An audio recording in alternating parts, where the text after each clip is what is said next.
All right, thank you, Bob. So I'm just going to give you sort of an overview of the camp and more of the context, not necessarily the details of the camp, since Bob already described that. So why did we decide to offer this camp?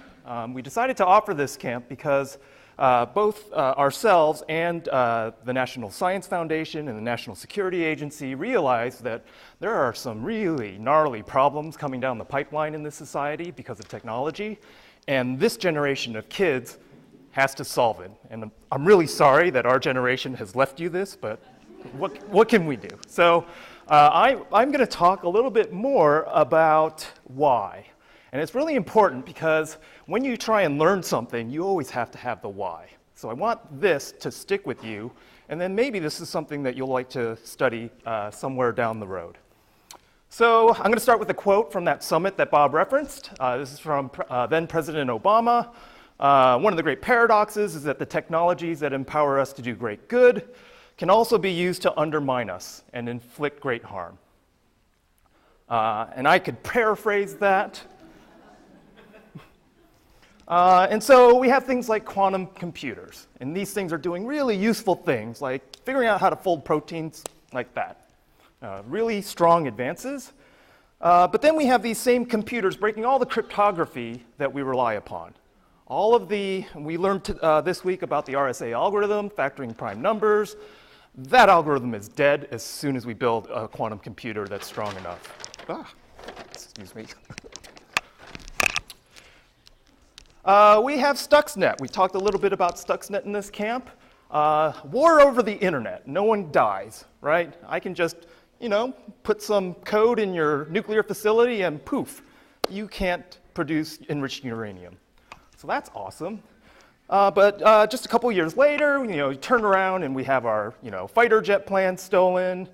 We have Russians in our power plants, virtually, not physically. And so, we have the same issues coming back at us. And moreover, some of these countries, like North Korea, there's nothing we can do to them that we haven't already done. They don't care. They have a willingness to attack us because they have nothing to lose. We have better banking. We have this amazing electronic international banking system called SWIFT. It allows us to do things like sort of sanctions on countries that we don't like Iran, and get them to the negotiating table to reduce their nuclear ambitions. But then this is a great target. Adversaries look at this and like, oh my gosh, I can attack this financial system remotely. And so now the stakes are way higher. That thing better be secure if we're going to rely upon that. And then nation states like North Korea see this and like, wow, we need a lot of money fast. Why don't we just attack SWIFT, transfer $81 million, and it could have been $1 billion, except there was a typo. It could have been $1 billion, but it was only 81 million that they got out of that. We have government-free communication and commerce. We have anonymous networks that no government can spy upon. We have financial transactions that don't rely upon fiat currency. This is great, right? You don't have to rely on the government to keep the money supply stable. But of course, these things are being used, kidnappers are using Bitcoin for their ransom. And the dark web is being used to peddle drugs, illegal drugs. We have life-saving, pizza-delivering robots. And for this crowd, I mean, how could you find anything wrong with that? I mean, pizza delivered to you by a robot? That's like the ultimate. We're in heaven. But that exact same robot can deliver death. And it has delivered death, right? Remote-controlled death at your door. And of course, criminals and terrorists have taken notice. If you want to deliver death remotely and not have the consequences, yes, you would look to buy a drone, maybe one of those quadcopters, and send it over, okay? We have the Internet of Things. Connect everything to the internet. It will be grand. It'll be a huge party on the internet. Everybody's going to have fun. We'll connect our cars, our airplanes, our cameras. We'll connect our energy, our smart grid. We'll connect all of our medical devices. We'll have control over everything. It'll be awesome. And here we are. We have our cameras attacking us. We have our cars remotely being run off the road. We have people accessing the airplane controls from the airplane Wi-Fi. We have our smart grid protected by really dumb devices and getting broken into. And we have our pacemakers delivering us 830-volt jolts. Okay. So yeah, we got some problems. So what do we do about these problems? How do we begin to solve these problems? Well, we're academics. We learn about it, and then we try and teach it. That's our job. And that's what we were thinking, we have to do something about this. This is what we're doing about it. So we had the one thread, the cryptography and the security thread. And one of the things that we looked at was, in order to solve these problems, it has to be broad-based. You know, it can't just be some guy in a hoodie in the basement of his house trying to, like, you know, typey away the problem. This is a broad problem. It has to be a policy, arts, security, programming. We need everybody on deck. So we looked at that, and that's the structure of our camp. We have the cryptography and security thread. We have the programming thread. We have the policy thread, which Bob just talked about. And we have the film thread. And you will see all of these threads in action. And so our hope in this camp is to inspire, because someone here today in this room, we believe, will be tomorrow's cryptographer, like Shafi Goldwasser and Silvio Macaulay. Maybe tomorrow's politician, like Ron Wyden, the internet senator. The next research director, Deborah Frink, who manages multi-million-dollar budgets investing in security.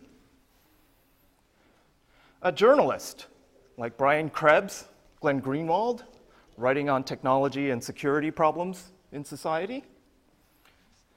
A bug hunter, like Natalie Solanovich or Tavis Normandy. A filmmaker, like Alex Gibney. A systems developer, like Jessie Frizzell. She's no longer at Google, actually. She's at Microsoft. That's a little bit old. I forgot to update that. She works on isolating operating systems. So containers are the latest thing in computers. She works at operating system isolation. It's really cool stuff. A television producer. So Sam Esmail producing Mr. Robot. How many of you have ever heard of it? Okay. It's bringing awareness to security problems that might impact us. Lori Craner, who has done a lot of research in securing passwords and hopefully getting rid of them. That's like the best research, is to get rid of passwords. We're almost there, almost there. Randall Munroe, so how many of you know about XKCD? He takes these super complex, difficult to understand security topics, he writes a cartoon, and people are like, oh, I get it. There you go. There is the intersection of arts and technology in a nutshell. Cryptanalyst. So part of this camp was retracing the steps of one of the greatest code breakers of all time in our country, Elizabeth Friedman, the sort of the mother of American cryptography. A comedian like John Oliver. If you remember his interview of Edward Snowden, bringing up the real significant issues of security when it comes to nation-state secrets. Podcaster. This is one of my favorite podcasts. That's why I threw it up there. Adam Boileau and Patrick Gray, reporting on all things security for us professionals. A lawyer. So Susan Hennessy is directing law policy that is changing and influencing all of the different proposed laws that we're going to need to manage some of this mess that we're creating. Ethical hacker. So there's Joanna Rakowska and Tsutomu Shimomura, who are catching the bad guys or protecting systems, creating operating systems that help people rather than hurt them. And finally, an author. So Veronica Roth, and you might wonder why she's here. Well, she wrote the book and the story that inspired me and Tim and I to sort of create this urban race, this CTF exercise and urban race that your campers throughout the week got to experience in full force, and hopefully they can tell you a little bit about that. Or they could be the next teacher, like us, teaching these concepts and these ideas to other people. Hopefully you guys go back to your schools, spread the cyber. Hopefully your teachers can have you in the classroom, maybe be a little teacher assistant for whatever cyber module they offer in your school. And so now we believe it's your turn. We want you, part of this camp's goal is to help you spread it. And so that's our camp. And maybe should we take questions, or should I just go straight to the crypto thread? Where's the MC? Am I cut off? I'll go straight through. Okay.